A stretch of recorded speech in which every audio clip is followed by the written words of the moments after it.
Alors, pour boucler la boucle, tu as dit que beaucoup de gens disaient alors, quand est-ce qu'il y aura la suite à l'issue de la projection du film? Suite, il va y avoir, Oui, ben, et sous une forme différente. il y a suite, c'est une forme différente pour des raisons de montage financier, de format. Finalement, ce sera 8 épisodes pour la télévision, à la fois avec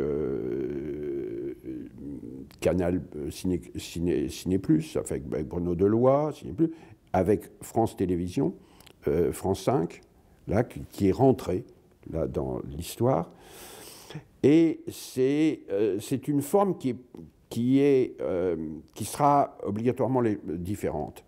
Parce que, tout en essayant de rester le plus personnel possible et d'essayer de relier tout ce que je vais dire à mes expériences, à mes connaissances, aux gens que j'ai connus ou pas connus, je suis obligé d'aborder certains cinéastes que je n'ai jamais vus. Et je suis obligé de prendre un autre angle. Là, je ne peux plus refaire, parce que ce serait un peu une ressucée, je ne peux pas refaire ce que j'ai fait dans le film, c'est-à-dire utiliser une approche biographique, autobiographique. Donc ce sera plus une approche thématique, par metteur en scène, par époque, par genre, mais par exemple,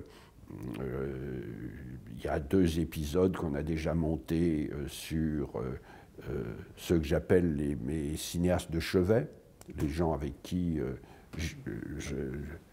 j'aime vivre. Et qui sont qui sont Grémillon, Ophuls, Decoing, que j'ajoute à cette liste pour ajouter un petit peu de piment et étonner quelques personnes, Bresson, Tati, Pagnol, Guitry. Ce qui me permet de parler de compositeurs comme Jean-Jacques Grunenwald. Il y aura un épisode sur la chanson dans le cinéma français, enfin un tout petit, et sur Duvivier, et le lien se fait facilement parce que Duvivier a écrit beaucoup de chansons, de paroles de chansons. Ce qu'on ne sait pas du tout. Ce qu'on ne sait absolument pas. Mais on ne le sait pas pour un certain nombre de cinéastes, mais on ne le sait pas du tout pour Duvivier. Et c'est vraiment un versant, un aspect peu connu de sa sensibilité, de son talent, et qui explique aussi que la musique soit souvent d'une telle qualité dans ses films. C'est quelqu'un qui devait s'y connaître très bien. Il y aura des épisodes sur le cinéma sous l'occupation, c'est-à-dire avant, les étrangers dans le cinéma français, ce qui permet de parler, mais même si on va très vite, au moins d'un cinéaste russe, qui est Tourjansky, et d'un cinéaste d'origine allemande, qui est Robert Sionmak, qui a fait Molnar, qui est je trouve, un chef-d'œuvre, absolument. Et puis après, il y a le cinéma sous l'occupation, qui est important, et l'après-guerre. Voilà. Et j'ai un épisode entier qui sera consacré et là je reprends une phrase de Truffaut, dans sa préface aux écrits de Bazin, sous l'occupation, où il parle de la nouvelle vague de l'occupation, parce que il y a eu plus de cinéastes qui ont débuté pendant ces quelques années que pendant toute la décennie précédente. Et parmi les cinéastes qui ont vraiment débuté, il y a Clément, il y a Clouzot, et il y a Lara. Même si Lara a un début avec Ciboulette, le vrai début de Lara, ce sont tous les films avec Odette Joyeux. Voilà. Donc il y a ça. Il y aura un épisode sur des cinéastes méconnus, des cinéastes oubliés. Alors après, c'était compliqué de faire le design. Mais il y a des cinéastes méconnus. Les cinéastes méconnus, je pense que c'est des cinéastes qui ont pu avoir, qui n'ont pas cessé d'avoir parfois des défenseurs, mais pas suffisamment pour que il passe à la postérité. Pour qu'ils soient célébrés à leur juste valeur. Ça va aussi bien des gens comme Calef, Pierre Chenal, etc. Tandis que les cinéastes oubliés sont des cinéastes qui ont pu avoir des succès énormes. Tu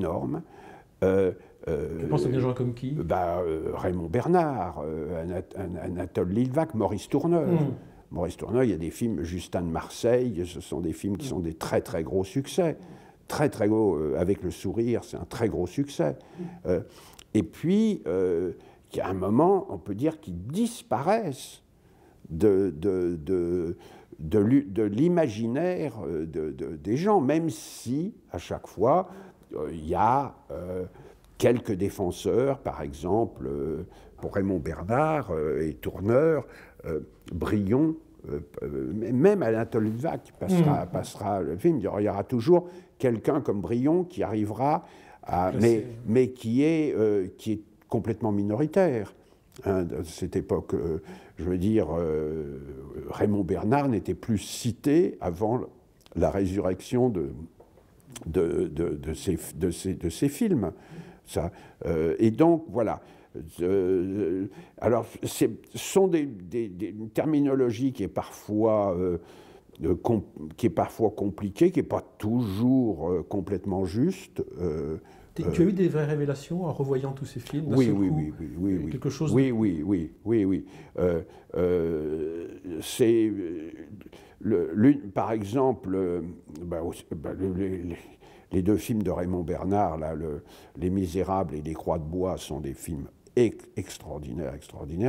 Beaucoup de films de Maurice Tourneur sont passionnants, mais L'Équipage de Lilvac est un film qui est une grande réussite, et qui attire l'attention sur un cinéaste qui n'est pas assez connu. Et il y en a d'autres cinéastes, Jean Boyer, par exemple. Jean Boyer, je trouve qu'il y a un nombre de comédies musicales, qui sont... Nous irons à Monte-Carlo, des films comme ça? Non, Nous irons à Monte-Carlo, c'est pas bon. Nous irons à Paris. Oui. Nous irons à Paris, pardon. Nous irons à Paris. Mais surtout, Prends la route et Un mauvais garçon, qui sont formidables. Voilà. Et dans les cinéastes oubliés, il y a quelqu'un comme René Clair, qui a été très hyper célèbre et maintenant qui semble... et pourtant, Sous les toits de Paris, ou Le Million, ou 14 juillet, surtout 14 juillet, sont des films qui ont beaucoup de grâce. Et Pierre Billard avait beaucoup fait pour René Clair dans un très bon livre. Oui, très bon livre, mais ça n'a pas été suffisant. Donc voilà, il y a dans les cinéastes méconnus, il y a les cinéastes femmes, hein, ce qui me permet de parler de Jacqueline Audry, qui me permet de parler d'autres cinéastes femmes, mais aussi de quelqu'un comme Gilles Grangier. Ma dernière question, est-ce que tu vas parler de Les Mémoires de la Vache Yolande? Il y a un petit bout que je n'ai pas réussi pour le moment à mettre, qui est monté, où j'explique que si j'ai fait ce film, c'était pour parler je voulais voir au moins quelques images des Mémoires de la Vache Yolande. Mais donc là, ça fait partie pour le moment. On va voir si on arrive à le casser. J'ai un tout petit bout qui est monté, qui peut trouver sa place sur les nanars, sur les titres de nanars, ou les répliques dans le cinéma français, qui peut être un truc marrant. Il faut arriver à voir où est-ce qu'il peut s'intégrer. Mais c'est montré. Mais d'ailleurs, on ne cesse de découvrir des choses. Par exemple, c'est un film Gaumont, dont je pense que je n'aurai pas d'extrait, parce que ça doit coûter assez cher de le restaurer, qui est Boubou le premier roi nègre. Encore qu'il aurait sa place, je trouve, au musée maintenant. Tout ce musée Chirac. Hein? Au musée Chirac. Oui, le musée de notre président. Le musée, ça, il aurait tout à fait sa place sur. Bon, mais ce film, j'ai fait la découverte absolument sidérante que ce film était la sélection officielle française au Festival de Venise de 1934. Donc, la France était représentée par Boubou le Premier, roi nègre. C'est donc rien que ça. Vous allez sur l'affiche, sélection officielle au Festival de Venise.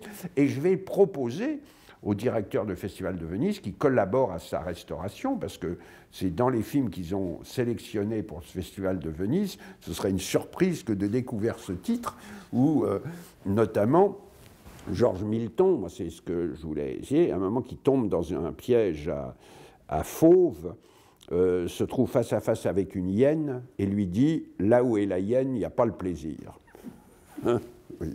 Donc ça j'aurais voulu qu'on restaure au moins cette scène qui est... Et je crois qu'il y a une chanson dans mon souvenir qui est assez inouïe où il est attaché à un poteau de torture avec des cannibales qui tournent autour de lui en hurlant, et il chante une chanson, et il y a tous ces moricots vont me bouffer le bout du dos, c'est que des rimes en eau.